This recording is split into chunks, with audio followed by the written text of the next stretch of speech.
السلام علیکم ورحمۃ اللہ وبرکاتہ.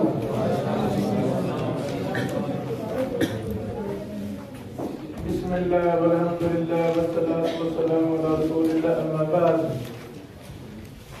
امام احمد بن حنبل رحمہ اللہ فرمایا کرتے تھے طالب السنۃ العاری سنت عما قبلنا.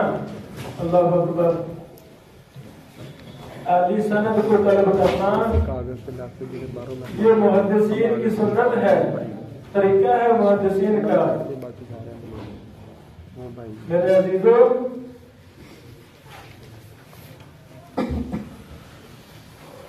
ہر فن جس کا تعلق قرآن و حدیث کے ساتھ ہے ان کو ہم نے عام کرنا ہے، عام کرنا ہے.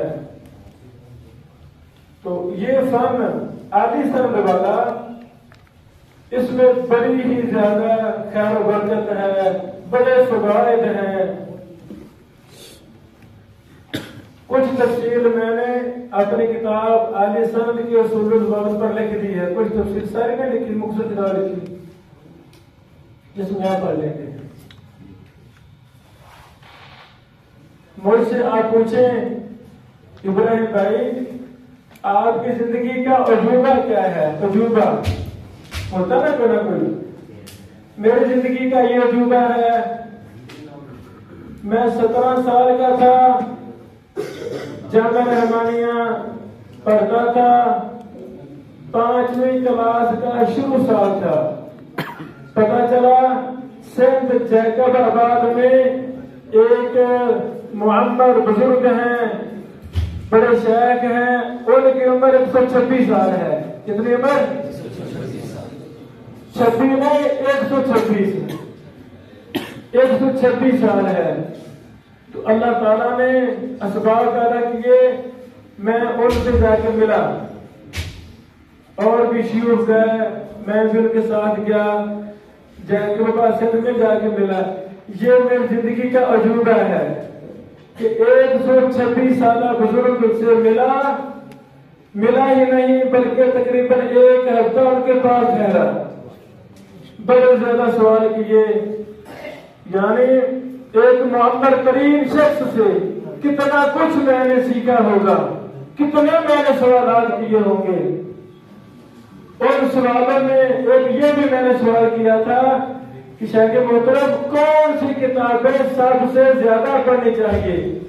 تو میرے استاد محترم محمد حیات اللہ شاعری السندھی رحمہ اللہ نے کہا 2 کتابیں سب سے زیادہ پڑھنی چاہیے.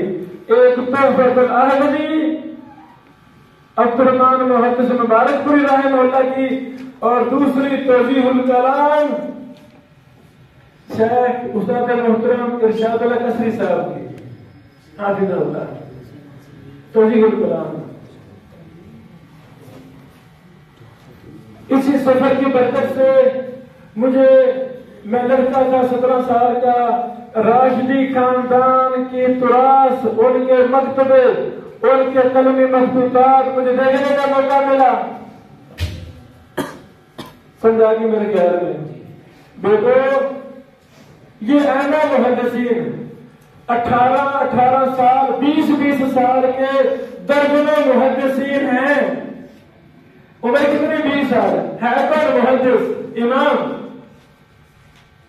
عمر کتنی 30 سال کیا ہے؟ محدث امام ہے. جن کے ہم فرزند ہیں میرے بیٹے، وہ چھوٹی عمر میں اینا محدثین بن جایا کرتے تھے. ضعفاء کہلی میں یہ لکھا ہوا ہے امام بخاری رحمہ اللہ کی عمر 36 سال عمر تھی، 36 سال صحیح بخاری مکمل لکھ چکے تھے. راضی ہو؟ نہیں سمجھ لگی سمجھ؟ یعنی جن کے ہم فرزند ہیں جو ہماری شریعت کے محافظ تھے، خدام قرآن و سنت تھے، بیٹے انہیں کی طرح ہم بھی جینا شروع کر دیں، لیل نہار شروع کر دیں. اللہ کی قسم آج بھی اللہ تعالیٰ سلف کی طرح کے محدثین پیدا کرے گا. دوسرا اگر زندگی کا عجوبہ، دوسرا عجوبہ الجامع الکامل کے مصنف محدث ضیاء الرحمن الاعظمی رحمہ اللہ، ایک ہندو لڑکا مسلمان ہوا، باپ قتل کرنا چاہتا ہے، اللہ اسے مسجد نبوی کا استاد بنانا چاہتا ہے۔ باپ قتل کرنا چاہتا ہے، باپ چودھری تھا۔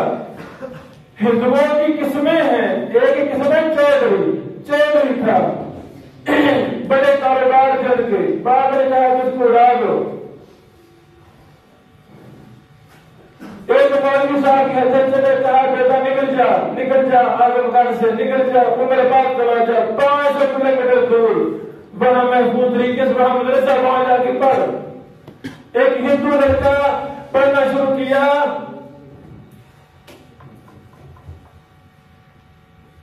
ایک بڑے شیخ سے کہا استاد محترم مجھے اضافی وقت دیا کرے، اضافی وقت دیا کرے۔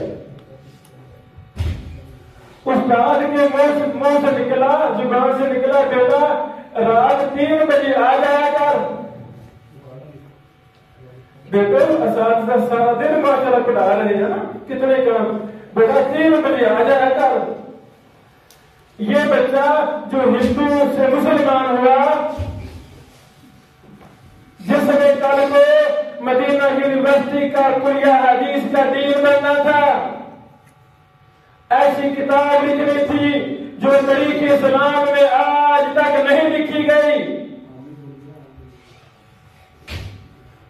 رات سے 3 بج رہے تھے، یہ نوجوان لڑکا اپنے استاد کا گھر جو دور تھا، مدرسہ سے 8-10 کلو میٹر دور گھر تھا، جنگل ہے، شیر ہے، خنزیروں والا رستہ ہے، سب والا، ہاتھ میں ڈنڈا لیا، دوڑ لگا لی کہ میں نے 3 بجے استاد کے جا کے دروازے پر دستک دینی ہے۔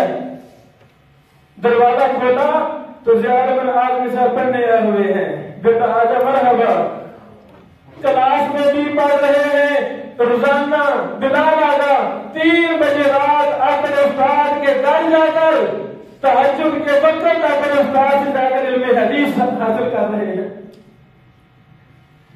من طلب العلا سہر لیالی، یہ رسالے ہم نے اپنی آنکھوں سے دیکھی ہیں۔ 2011 میں اللہ تعالیٰ نے میرا فقیر مسکین کا اس عظیم الشان امام اور محدث سے رابطہ کروایا، کام کیا، مضبوطے پر کام کیا، جامع کامل پر محبت پیدا ہوگی، پھر اور کئی میٹنگیں کی، ملاقاتیں ہوئی۔ پھر 2019 میں شیخ نے مجھے الجامع الکامل دے دی، حضرت نبا ابن بشیر، آپ اس کو شائع کریں۔ پہلے شائع کی ختم ہوگی، ابھی مہینہ پہلے پھر وہ شائع کر دی ہے۔ 16,546 احادیث صحیحہ پر مشتمل کتاب، جس میں تمام صحیح احادیث کا احاطہ کر دیا گیا ہے۔ یہ میری زندگی کا دوسرا عجوبہ ہے۔ میں نے دیکھا وہ مسجد نبوی کے استاد ہیں، کلیہ حدیث مدینہ یونیورسٹی کے ڈین ہیں، پرنسپل ہیں، چیئرپرسن ہیں، ہیڈ ہیں۔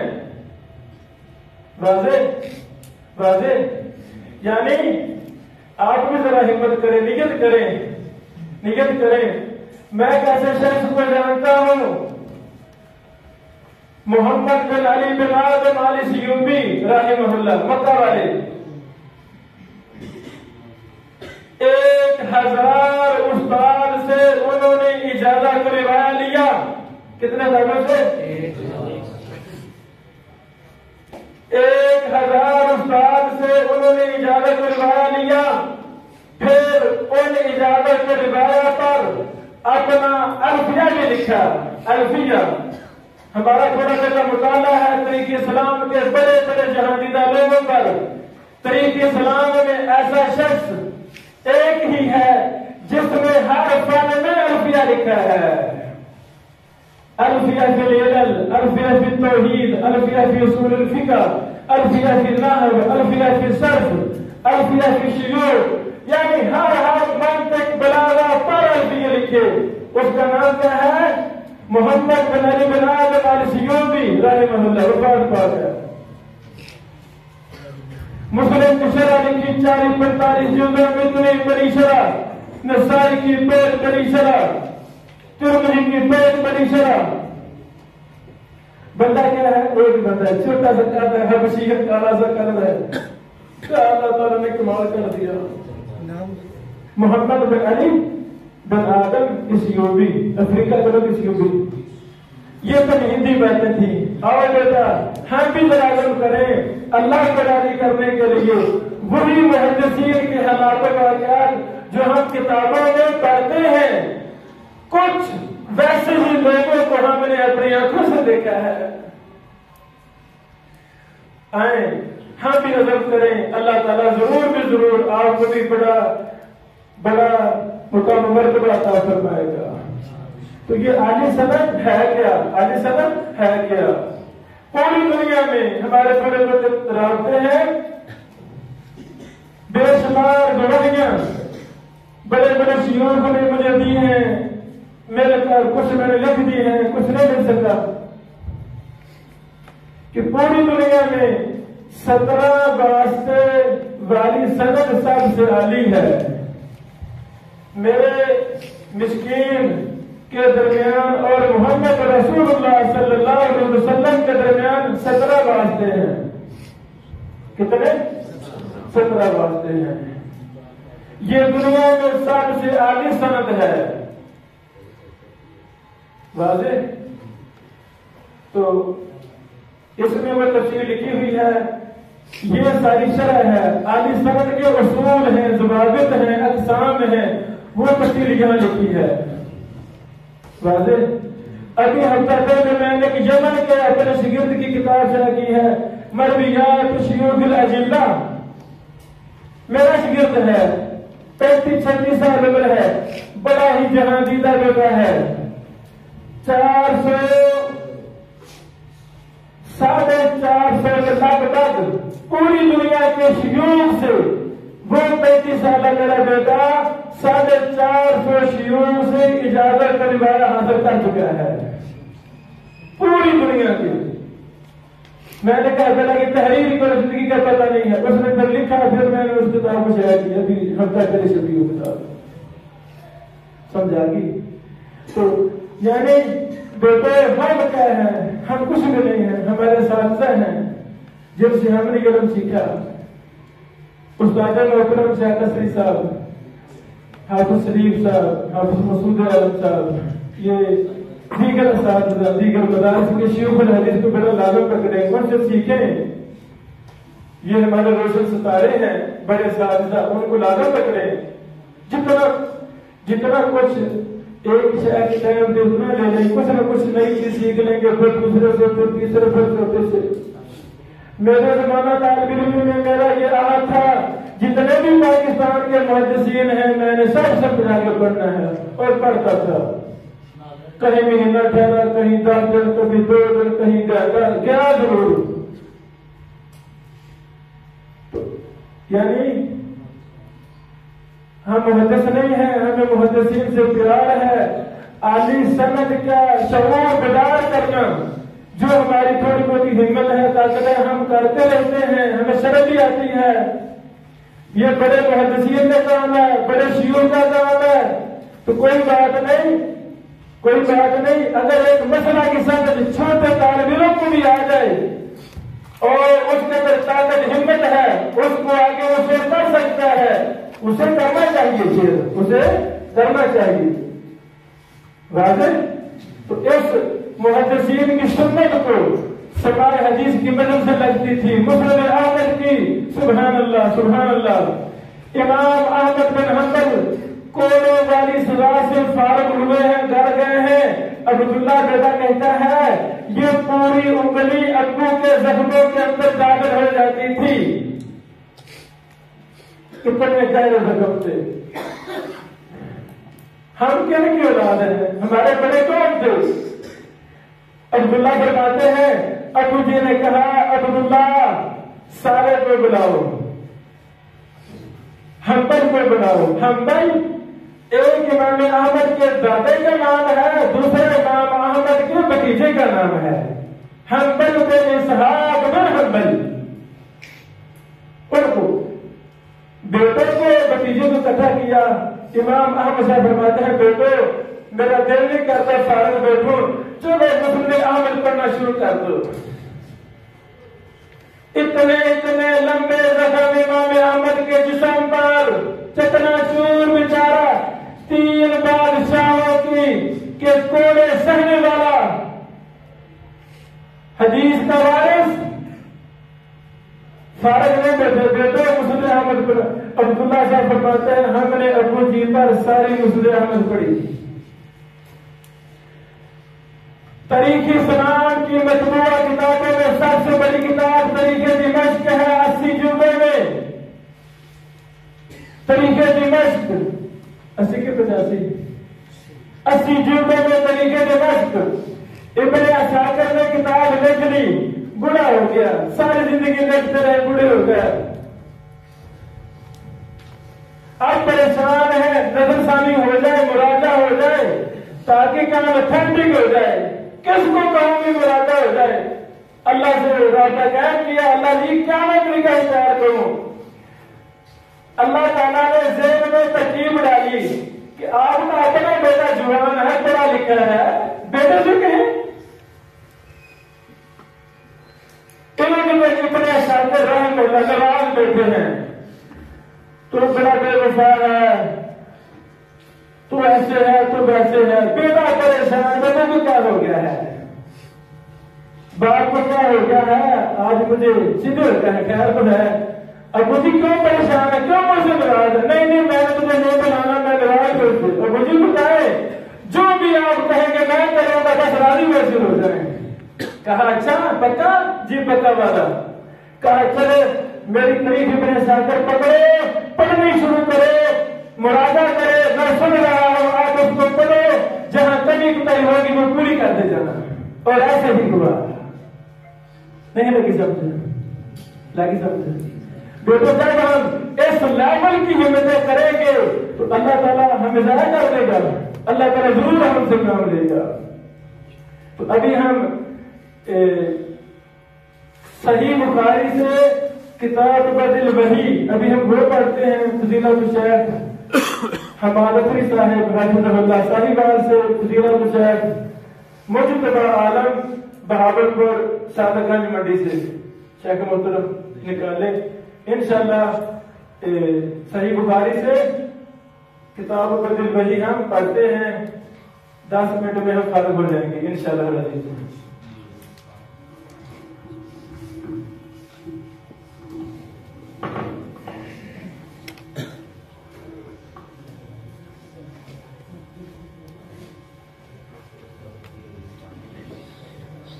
السلام علیکم ورحمۃ اللہ وبرکاتہ۔ الحمد للہ رب العالمین والعاقبۃ للمتقین والصلاۃ والسلام علی اشرف الانبیاء والمرسلین وعلی آلہ واصحابہ ومن تبعهم بإحسان إلی یوم الدین، اما بعد، فهذه قراءة کتاب بدء الوحی من صحیح البخاری۔ بسم اللہ الرحمن الرحیم۔ قال شيخ الإمام الحافظ أبو عبد الله محمد بن إسماعيل بن إبراهيم بن المغيرة البخاري رحمه الله تعالى آمين. كيف كان بدء الوحي إلى رسول الله صلى الله عليه وسلم؟ وقول الله جل ذكره إنا أوحينا إليك كما أوحينا إلى نوح والنبيين من بعده. قال حدثنا الحميدي وعبد الله بن الزبير قال حدثنا سفيان قال حدثنا يحيى بن سعيد الأنصاري قال أخبرني محمد بن إبراهيم التيمي أنه سمع علقمة بن وقاص الليثي يقول سمعت عمر بن الخطاب رضي الله عنه على المنبر قال سمعت رسول الله صلى الله عليه وسلم يقول إنما الأعمال بالنيات وإنما لكل امرئ ما نوى، فمن كانت هجرته إلى دنيا يصيبها أو إلى امرأة ينكحها فهجرته إلى ما هاجر إليه. قال حدثنا عبد الله بن يوسف قال أخبرنا مالك عن هشام بن عروة عن أبيه عن عائشة أم المؤمنين رضي الله عنها أن الحارث بن هشام رضي الله عنه سأل رسول الله صلى الله عليه وسلم فقال يا رسول الله كيف يأتيك الوحي؟ فقال رسول الله صلى الله عليه وسلم أحيانا يأتيني مثل صلصلة الجرس وهو أشده عليه فيفصم عني وقد وعيت عنه ما قال، وأحيانا يتمثل لي الملك رجلا فيكلمني فأعي ما يقول. قالت عائشة رضي الله عنها ولقد رأيته ينزل عليه الوحي في اليوم الشديد البرد فيفصل عنه وإن جبينه ليتفصل عرقا. قال حدثنا يحيى بن بكير قال حدثنا الليث عن عقيل عن ابن شهاب عن عروة بن الزبير عن عائشة أم المؤمنين أنها قالت: أول ما بني به رسول الله صلى الله عليه وسلم من الوحي الرؤيا الصالحة في النوم، فكان لا يرى رؤيا إلا جاءت مثل فلك الصبح ثم حبب إليه الخلاء، وكان يخلو بوادي حراء فيتحنث فيه وهو التعبد الليالي ذوات العدد قبل أن ينزع إلى أهله ويتزود لذلك، ثم يرجع إلى خديجة فيتزود لمثلها حتى جاءه الحق وهو في وادي حراء، فجاءه الملك فقال: اقرأ. قال: ما أنا بقارئ. قال: فأخذني فردني حتى بلغ مني الجهل، ثم أرسلني فقال: اقرأ. قلت: ما أنا بقارئ. فأخذني فردني الثانية حتى بلغ مني الجهل، ثم أرسلني فقال: اقرأ. فقلت: ما أنا بقارئ. فأخذني فردني الثالثة ثم أرسلني فقال: اقرأ باسم ربك الذي خلق الإنسان من علق. اقرأ وربك الأكرم. فرجع بها رسول الله صلى الله عليه وسلم يرجف فؤاده، فدخل على خديجة بنت خويلد رضي الله عنها فقال: زملوني فزملوه حتى ذهب عنه النوم. فقال لخديجة وأخبرها الخبر: لقد خشيت على نفسي. فقالت خديجة: كلا والله ما يخزيك الله أبدا، إنك لتصل الرحم وتحمل الكلب وتكسب المعلوم وتقري الضيف وتعين على نواعب الحق. فانطلقت به خديجة حتى أتت به ورقة بن نوفل بن أسد بن عبد العزى ابن عم خديجة، وكان امرأ تنصر في الجاهلية، وكان يكتب الكتاب العبراني فيكتب من الإنجيل بالعبرانية ما شاء الله أن يكتبه، وكان شيخا كبيرا قد عمي. فقالت له خديجة: يا ابن عم اسمع من ابن أخيك. فقال له ورقة: يا ابن أخي ماذا ترى؟ فأخبره رسول الله صلى الله عليه وسلم خبر ما رأى. فقال له ورقة: هذا الناموس الذي نزل الله على موسى، يا ليتني فيها جزع، ليتني أكون حيا إذ يخرجك قومك. فقال رسول الله صلى الله عليه وسلم: أو مخرجيهم؟ قال: نعم. لم يأت رجل قط بمثل ما جئت به إلا عودي، وإن يدركني يومك أنصرك نصرا مؤثرا. ثم لم يمش ورقة أن توفي وفطر الوحي. قال ابن شهاب: وأخبرني أبو سلمة بن عبد الرحمن أن جابر بن عبد الله الأنصاري قال وهو يحدث عن فترة الوحي، فقال في حديثه: بين أنا أمشي سمعت صوتا من السماء فرفعت بصري فإذا الملك الذي جاءني بحراء جالس على كرسي بين السماء والأرض، فرعبت منه فرجعت فقلت: زملوني. فأنزل الله تعالى: يا أيها المدثر قم فأنزل، إلى قوله: والرجز فاهجر. فحمي الوحي تابعه عبد الله بن يوسف وأبو صالح، وتابعه هلال بن ربان عن الزهري، وقال يونس ومعمر الطوالب. قال حدثنا موسى بن إسماعيل قال حدثنا أبو عوانة قال حدثنا موسى بن أبي عائشة قال حدثنا سعيد بن جبير عن ابن عباس في قوله تعالى: لا تحرك به لسانك لتعجل به. قال: كان رسول الله صلى الله عليه وسلم يعالج من التنزيل شدة، وكان مما يحرك شفتيه. فقال ابن عباس: فأنا أحركهما لكم كما كان رسول الله صلى الله عليه وسلم يحركهما. وقال سعيد: أنا أحركهما كما رأيت ابن عباس يحركهما. فحرك شفتيه، فأنزل الله تعالى: لا تحرك به لسانك لتعجل به، إن علينا جمعه وقرآنه. قال: جمعه له كتابك وذكره، فإذا قرأناه فاتبع قرآنه. قال: فاستمع له وأنصت، ثم إن علينا بيانه، ثم إن علينا أن تقرأ. فكان رسول الله صلى الله عليه وسلم بعد ذلك إذا أتاه جبريل استمع فإن تلك جبريل قرأه النبي صلى الله عليه وسلم كما قرأه. قال: حدثنا عبدان قال أخبرنا عبد الله قال أخبرنا يونس عن الزهري، وحدثنا بشر بن محمد قال أخبرنا عبد الله قال أخبرنا يونس ومعمر عن الزهري نحوه. قال: أخبرني عبيد الله بن عبد الله عن ابن عباس قال كان رسول الله صلى الله عليه وسلم أجود الناس وكان أجود ما يكون في رمضان حين يلقاه فيه وكان يلقاه في كل ليلة من رمضان فيدارسه القرآن قال رسول الله صلى الله عليه وسلم أجود بالخير من الريح المرسلة. قال حدثنا أبو اليمان الحكم بن نافع قال أخبرنا شعيب عن الزهري قال أخبرني عبيد الله بن عبد الله بن عتيبة بن مسعود أن عبد الله بن عباس أخبره أن أبا سفيان بن حرب أخبره أن هرقل أرسل إلى فرق من قريش وكانوا تجارا بالشام في المدة التي كان رسول الله صلى الله عليه وسلم مات فيها أبا سفيان وكفار قريش فأتوه وهم بإلجاء فدعاهم في مجلسه وحوله عظماء الروم ثم دعاهم ودعا بترجمانه فقال أيكم أقرب نسبا بهذا الرجل الذي يزعم أنه نبي؟ فقال أبو سفيان فقلت أنا أقربهم نسبا فقال أدنوه مني وقربوا أصحابه فجعلوهم عند ظهري ثم قال لترجمانه قل لهم إني سائل هذا عن هذا الرجل فإن كذبني فكذبوه فوالله لولا الحياء من أن يأثروا علي كذبا لكذبت عنه.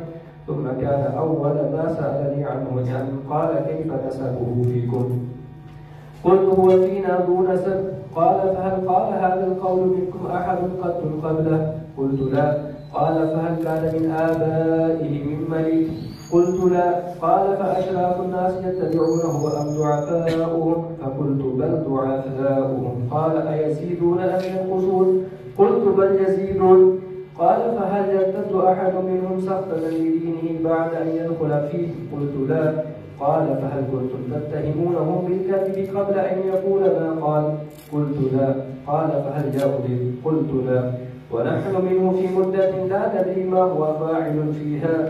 قال ولم تمكنني كلمة أدخل فيها شيئا غير هذه الكلمة. قال فهل قاتلتموه؟ قلت نعم.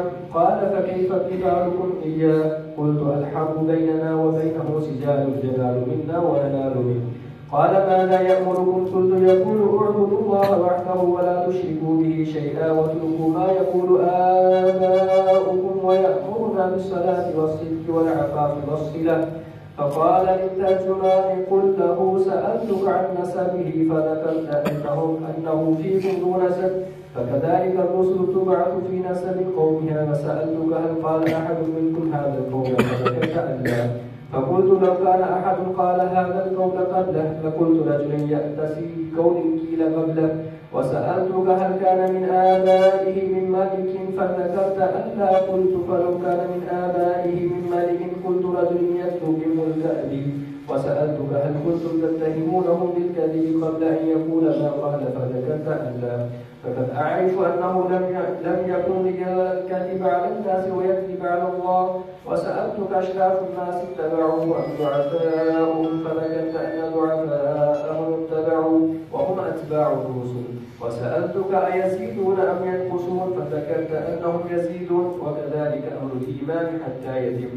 وسألتك أيرتد أحد سابق في دينه بعد أن يدخل فيه فذكرت أن لا. وكذلك الإيمان حين تخالط بشاشة القلوب بشاشته القلوب. وسألتك هل يغدو فذكرت أن لا. وكذلك الرسل لا تغضب. وسألتك بما يأمركم فذكرت أنه يأمركم أن تعبدوا الله ولا تشركوا به شيئا وينهاكم عن عبادة الأوثان ويأمركم بالصلاة والصدق والعفاف. فإن كان ما تقول حقا فسيملك موضع قدمي هاتين. وقد كنت أعلم أنه خارج لم أكن أظن أنه منكم فلو أني أعلم أني أخلص إليه لتجشمت لقاءه ولو كنت عنده لغسلت عن قدمه. ثم دعا بكتاب رسول الله صلى الله عليه وسلم الذي بعث به دحية إلى عديم بصرى فدفعه إلى هرقل فقرأه فإذا فيه بسم الله الرحمن الرحيم من محمد عبد الله ورسوله إلى هرقل عزيم الروم سلام على من اتبع الهدى. أما بعد فإني أدعوك بدعاية الإسلام أسلم تسلم يؤتك الله أجرك مرتين. فإن توليت فإن عليك إثم الأريسيين. ويا أهل الكتاب تعالوا إلى كلمة سواء بيننا وبينكم ألا نعبد إلا الله ولا نشرك به شيئا ولا يتخذ بعضنا بعضا أربابا من دون الله فإن تولوا فقولوا اشهدوا بأننا مسلمون. قال أبو سفيان فلما قال ما قال وفرغ من قراءة الكتاب كثر عنده الصخب وارتفعت الأصوات وأخرجنا. فقلت لأصحابي حين أخرجنا لقد أمر أمر بن أبي كبشة إنه يخافه ملك بني الأصفر، فما زلت موقنا أنه سيظهر حتى أدخل الله علي الإسلام. وكان ابن النابور صاحب إياء وهرة سكفا على نصارى الشام يحدث أن هرقل حين كلمة إياء أصبح يوم خبيث النفس، فقال بعض لطارقته قد استنكرنا هيئتك. قال ابن النابور وكان هرقل حزاء ينظر في النجوم، فقال لهم حين سألوه إني رأيت الليلة حين نظرت في النجوم ملك الختان كالظهر، فمن يفتتن من هذه الأمة؟ قالوا ليس يفتتن إلا اليهود، فلا يهمنك شأنهم واصل إلى مدائن ملكك فيقتلوا من فيهم من اليهود. فبينما هم على أمرهم أتي هرقل برجل أرسل به الملك والسان يخبر عن خبر رسول الله صلى الله عليه وسلم. فلما استقبله هرقل قال اذهبوا فانظروا أمفتتن هو أم لا؟ فنظروا إليه فحدثوه أنه مفتتن، وسأله عن العرب فقال هم يفتتنون. فقال هرقل هذا ملك هذه الأمة كالظهر. ثم كتب هرقل إلى صاحب له برومية وكان نذيره في العلم، وسأل هرقل إلى حمص فلم يرم حمص حتى أتاه كتاب من صاحبه يوافق رأي هرقل على خروج النبي صلى الله عليه وسلم وأنه نبي، فأذن هرقل لعظماء الروم في تذكرة له بحمص، ثم أمر بأبوابها فغلقت. ثم اطلع فقال يا معشر الروم هل لكم في الفلاح والرشد وأن يثبت ملككم فتبايعوا هذا النبي؟ فحاصوا حيصتهم بالوحش إلى الأبواب فوجدوها قد غلقت. فلما رأى هرقل نفرتهم وأيس من الإيمان قال ردوهم عليه، وقال إني قلت مقالتي آنفا أختبر بها شدتكم على دينكم فقد رأيت فسجدوا له وردوا عنه، فكان ذلك آخر شأن هرقل. رواه صالح بن كيسان واليونس ومعمر عن الزهري.